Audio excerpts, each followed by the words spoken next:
Welcome back to another episode of Drink Tales. And today is National Pina Colada Day. Woo! So you know what we gotta do. We gotta make pina coladas. And I mean, let's get this out of the way. Everybody knows what's in a pina colada. Everybody has made pina coladas. I'm going to do a pina colada, but I'm gonna do a pina colada my way, which is do the recipe that I do and then add a little extra on it. So it's half experiment, half I've been down this road before. So if you guys don't know what a pina colada is, it is a blended drink that consists of pineapple juice, rum, and cream of coconut, or just Coco Lopez. It's always Coco Lopez.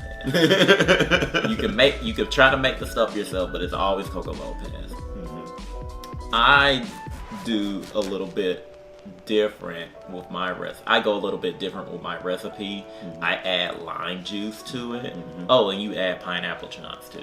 I add lime juice to mine. So I don't know if that still counts as a pina colada, but it's gonna count today. And the reason I do that is because I like the flavor that comes from that. So we are going to add some lime juice. This is how I do it. How much lime juice are we talking? I'd say about juice of half a lime. If you're doing one. Because that's another thing as well. Like, most of the time when I make these, they are usually in batches. So like I'm making enough for like 3 or 4 people, because I'm always making these for like 3 or 4 people. But if you guys are looking for like actual true to life measurements and whatnot, specific measurements, especially for like one person, I would argue that that's something you would have to eyeball, but also, like, there are a plethora of people on the internet and on YouTube and everything like that that'll give you measurements for this drink. Right. So, you know, you're not without options or resources to figure out the recipe for this. I'm gonna leave that there for a moment. We are going to start with the Coco Lopez, actually. Now, when you get a can of Coco Lopez, you're gonna have more than what you need in here. So as soon as you open this can, you've killed the can. That's just plain and simple. You're gonna want to use, I guess, for one person, like 1.5 ounces, but like, again, I eyeball it. So I'm just gonna put like that amount in there and leave it at that, and then store it somewhere in some type of jar or something. Okay. And if we need more, we can always adjust. But I don't think we'll need more. I'll add my lime juice now while we're at it. I know people are all like, "That's not how you make a pina colada." And I'm like, shut up. We're gonna add the pineapple as well. You're gonna make yours chunky. Because you also want it like, it's a blended drink, you're gonna want it smooth and thick and everything. Now, I'll be honest with you, I may not have put enough ice in there, but we can always correct that.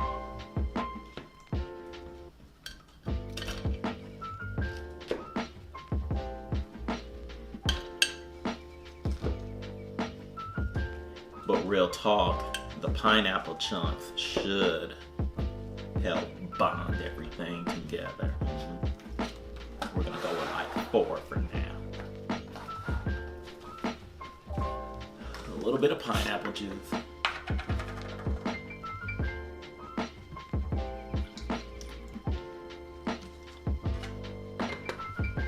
And now here's where things get a little experimental for me.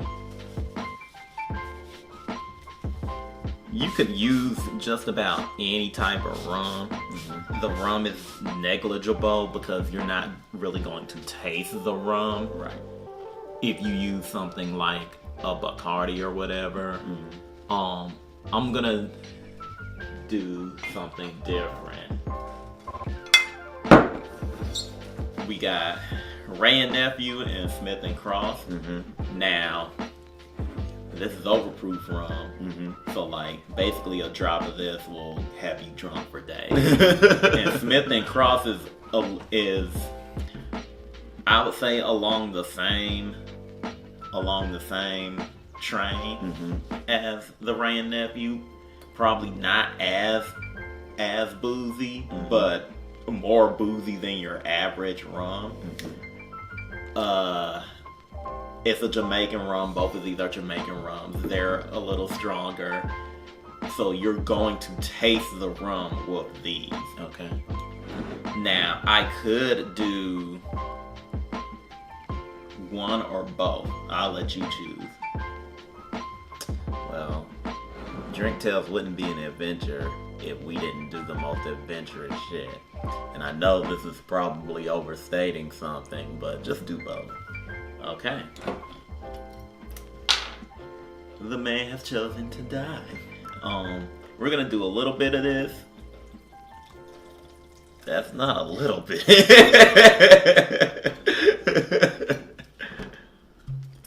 Then we're gonna do a little bit of this. You'll be fine. You'll be fine. But we're not done with the alcohol yet. Both of those rums have banana notes to their taste, to their tasting. So I'm going to try to pull that out of them with some banana liqueur. But not too much, just a little bit. And we'll adjust to see what happens.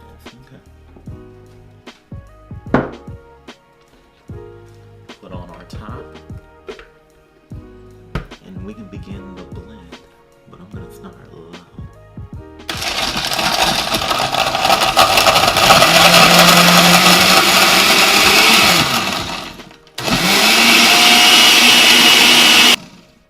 Let's make sure to put a headphone warning for the viewers. Okay.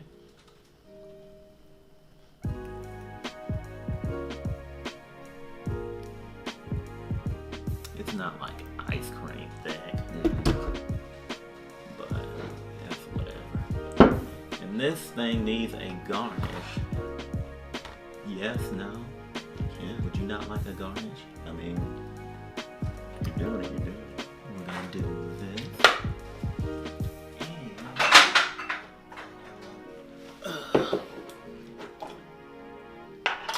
Usually pina coladas have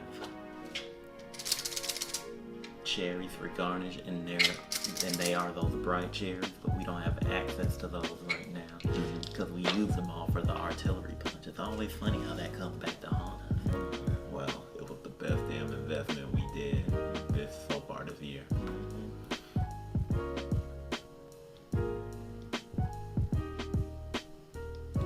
Gee willikers, I wish I could get this out of that thing.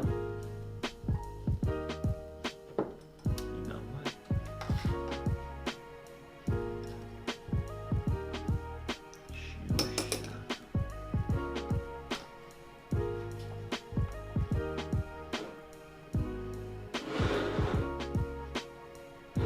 Forgive me, folks, while I prep this.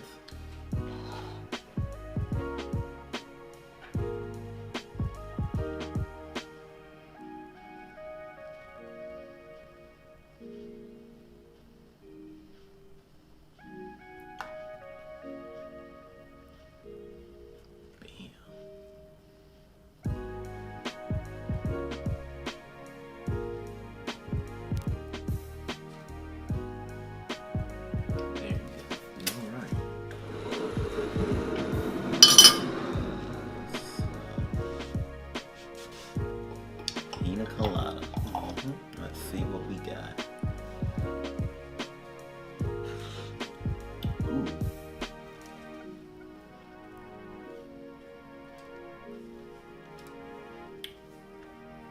Oh wow, that's very tasty. Very tasty indeed. And we're not calling it a pina colada, we're calling it a pina colada plus. I like that. I like New Game Plus on video games and Pina Colada Plus. This is really good. And probably a bit deceptive as far as alcohol content. This is one of those drinks that you're drinking and this is so delicious, and then later you realize incredibly alcoholic. You know that Mr. Krabs meme where the picture is distorted? That's what you're talking about. No, that is really good.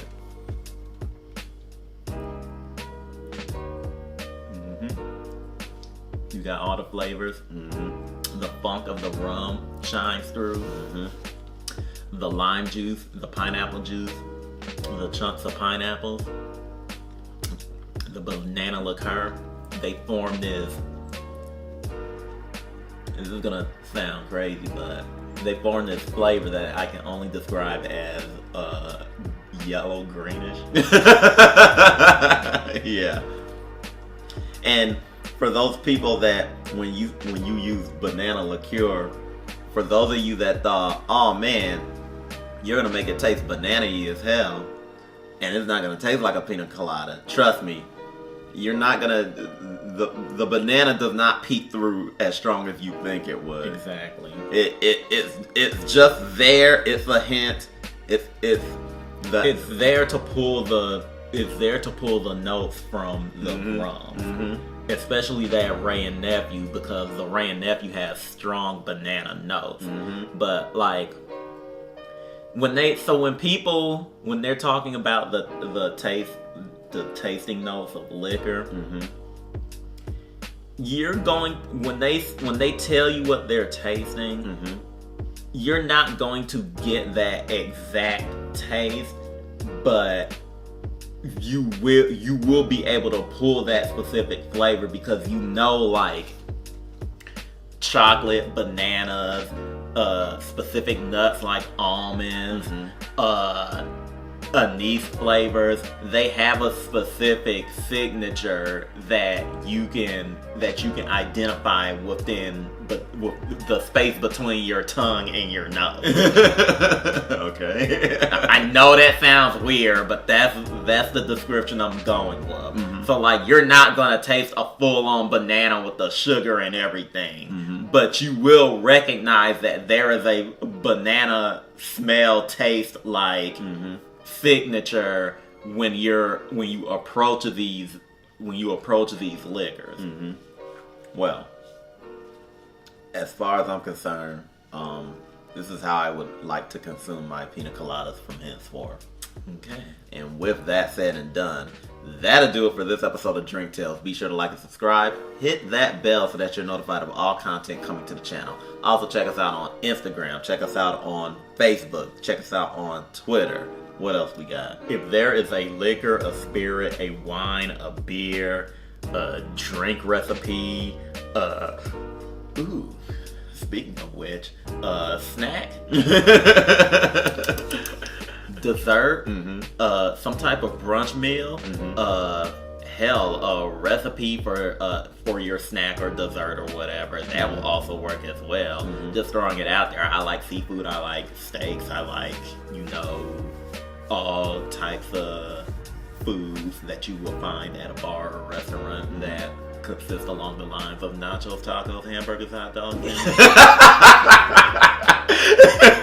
I miss any pizza? I miss pizza. Nachos, tacos, hamburgers, hot dogs, and burritos. Yeah, like, talk to us. Hit us up in our DMs if you know where we can find those things. Let us know about it. Like, or send it to us. Yeah. We accept gifts as well.